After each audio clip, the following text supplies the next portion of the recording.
नमस्कार दोस्तों आज की हमारी कहानी बहुत ही प्रेरणादायक है।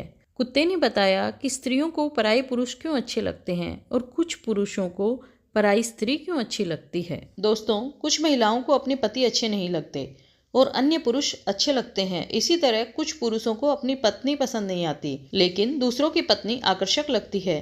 साथ ही आपने यह भी देखा और सुना होगा कि कुछ लोग कड़ी मेहनत करने के बावजूद भी निर्धन ही रहते हैं। उनकी निर्धनता कभी खत्म ही नहीं होती। वहीं कुछ लोग कम समय में ही अमीर हो जाते हैं और उनकी गरीबी सदा के लिए समाप्त हो जाती है। आखिर ऐसा क्यों होता है? दोस्तों, यह सब कर्मों का फल है। यह तो सही है कि हर चीज का परिणाम कर्मों पर ही निर्भर करता है, लेकिन सवाल यह है कि कर्म किस प्रकार और किस दिशा में किए जाए ताकि उनका हमें सकारात्मक फल मिले। आइए इस बात को एक कहानी के माध्यम से समझते हैं। दोस्तों, एक बार की बात है, एक जंगल में एक आम का पेड़ था। उस पेड़ के नीचे एक कुत्ता रहा करता था। एक दिन उस पेड़ के पास से एक साधु गुजर रहे थे। साधु को थोड़ी थकान महसूस हुई तो वे पेड़ की छाया में विश्राम करने के लिए बैठ गए। वहीं जब कुत्ते ने साधु को देखा तो वह साधु से बोला, महाराज, आप तो बहुत ज्ञानी हैं। कृपया मुझे एक ऐसा मार्ग दिखाइए जिससे मृत्यु के बाद मुझे स्वर्ग मिले। तो साधु ने कुत्ते की बात सुनकर कहा, यदि तुम स्वर्ग जाना चाहते हो तो तुम्हें 2 प्रश्नों के उत्तर खोजने होंगे। जिस दिन तुम्हें इन 2 प्रश्नों के उत्तर मिल जाएंगे उस दिन तुम्हारी समस्या हल हो जाएगी। कुत्ता महाराज जी से बोला, कृपया अपने दोनों प्रश्न बताइए, मैं अवश्य ही उनके उत्तर ढूंढूंगा। साधु ने कहा, पहला प्रश्न यह है कि भगवान को किस प्रकार भोग लगाने से भिखारी भी राजा बन जाता है, और दूसरा प्रश्न यह है कि महिलाओं को अन्य पुरुष और पुरुषों को अन्य स्त्रियां क्यों अच्छी लगती है। यह कहकर साधु वहां से चले गए। साधु के जाने के बाद कुत्ता उन दोनों प्रश्नों के उत्तर खोजने लगा। चारों ओर भटकता रहा, लेकिन उसे संतोषजनक उत्तर नहीं मिला। जब कुत्ता बहुत अधिक परेशान हो गया तो उसकी भेंट एक बूढ़ी चिड़िया से हुई। चिड़िया ने कुत्ते से कहा, तुम शंकर भगवान के पास जाओ, वही तुम्हारी समस्या का समाधान कर सकते हैं। चिड़िया की सलाह पर कुत्ता शिवजी के पास गया। उसने देखा कि भगवान शिव और माता पार्वती जंगल में विचरण कर रहे थे। कुत्ता उनके पास गया और अपनी समस्या सुनाई। कुत्ते की बात सुनकर भगवान शिव और माता पार्वती एक शिला पर बैठ गए और बोले, हे श्वान, मैं तुम्हें एक छोटी सी कहानी सुनाता हूँ, इसे ध्यान से सुनना। यदि तुमने इसे मन लगाकर सुना तो तुम्हें तुम्हारे दोनों प्रश्नों का उत्तर मिल जाएगा। कुत्ता बोला, प्रभु, मैं वचन देता हूँ कि आपकी कथा को पूरे मन से सुनूंगा, कृपया इसे शुरू कीजिए। तब भगवान शिव ने कहा, हे श्वान, एक गांव के बाहर भगवान विष्णु का एक छोटा सा मंदिर था। उस मंदिर में एक वृद्ध पुजारी रहते थे। एक दिन एक गरीब महिला अपने छोटे से बालक को मंदिर के द्वार पर छोड़कर चली गई। पुजारी ने बहुत प्रयास किया, लेकिन बालक के परिवार का कोई पता नहीं चला। जब गांव के लोग उस बालक को पालने के लिए तैयार नहीं हुए तो पुजारी ने इसे भगवान विष्णु की इच्छा मानकर अपने पास रख लिया और उसका नाम कृष्णा रखा। श्रद्धालुओं से मिलने वाले दान से भगवान विष्णु, पुजारी और कृष्णा का गुजारा चलता था। यदि कभी भोग कम पड़ता तो पुजारी भगवान को भोग लगाता और खुद वह कृष्णा केवल गंगाजल पीकर सो जाते। धीरे धीरे कृष्णा बड़ा हुआ और पुजारी की मदद करने लगा। पुजारी ने उसे भगवान की पूजा, सफाई और भोग लगाने की विधियां सिखाई। इसके बाद पुजारी भगवान विष्णु के नाम, जप और संकीर्तन में अधिक समय देने लगे। एक दिन भगवान विष्णु के नाम का जप करते हुए पुजारी ने प्राण त्याग दिए। उसकी मृत्यु के बाद कृष्णा के पास भगवान विष्णु के सिवाय कोई सहारा नहीं बचा। मरने से पहले पुजारी ने कृष्णा को 3 बातें सिखाई थी।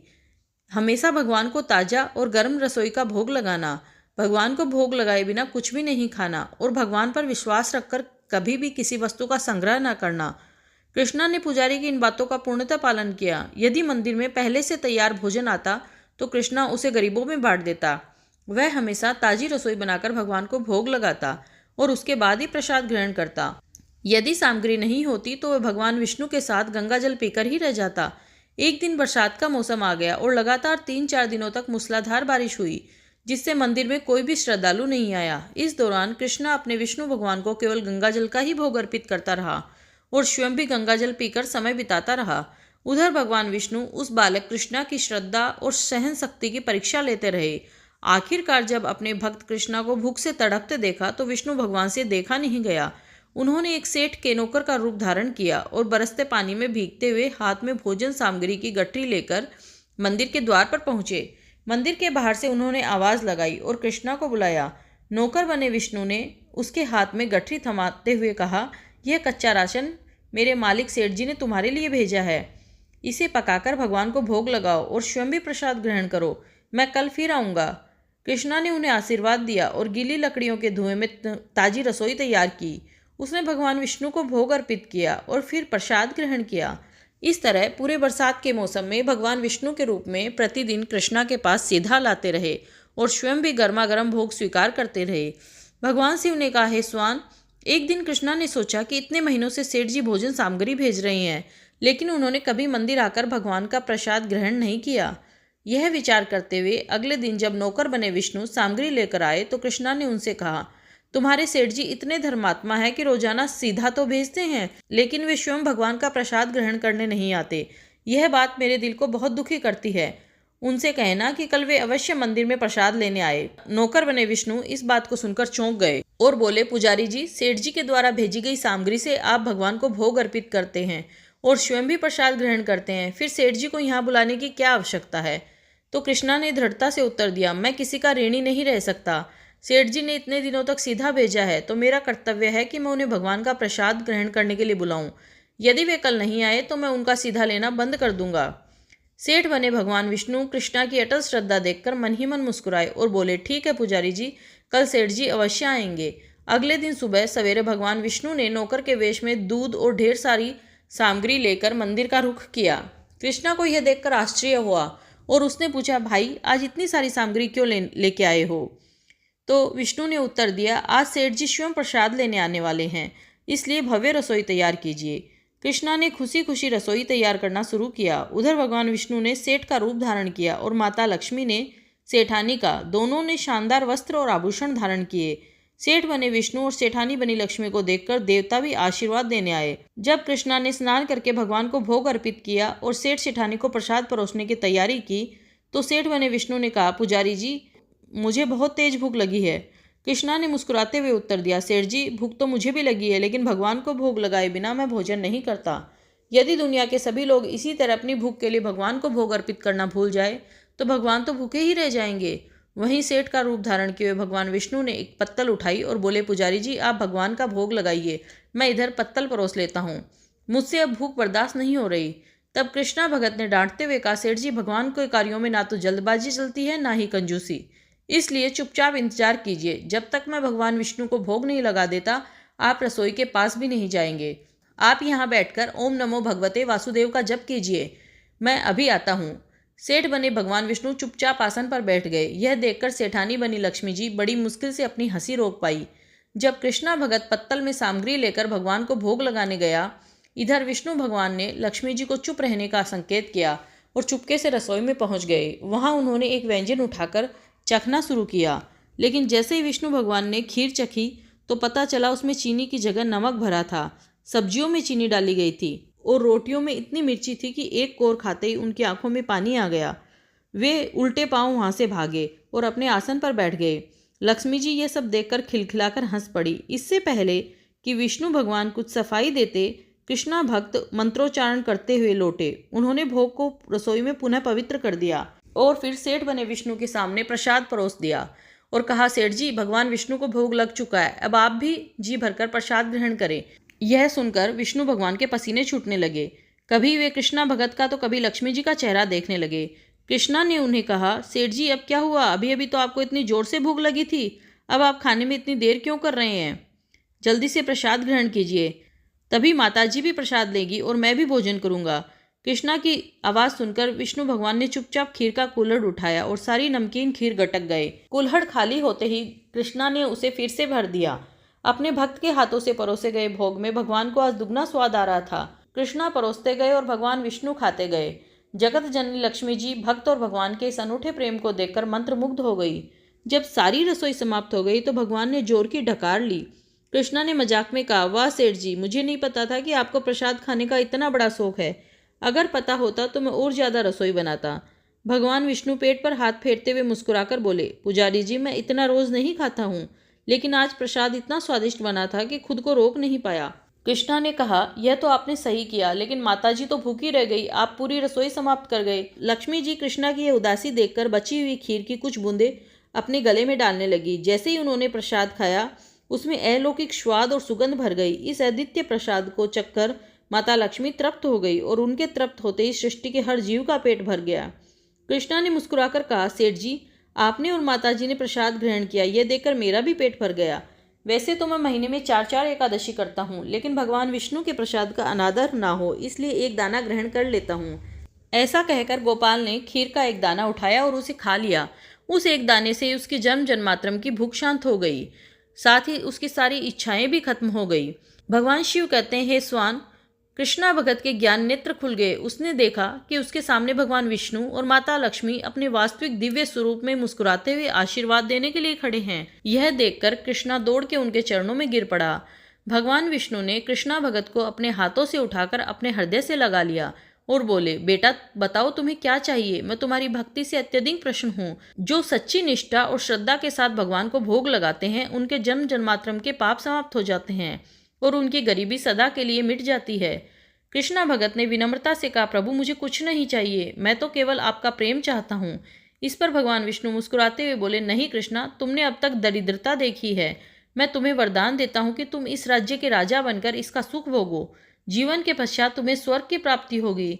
इतना कहकर भगवान विष्णु और माता लक्ष्मी अंतर्ध्यान हो गए। गरीब कृष्णा, जो नित्य नियम से भगवान को भोग अर्पित करता था और बाद में स्वयं भोजन करता था, को अपनी सच्ची भक्ति का फल मिला। वह भिखारी से राजा बन गया।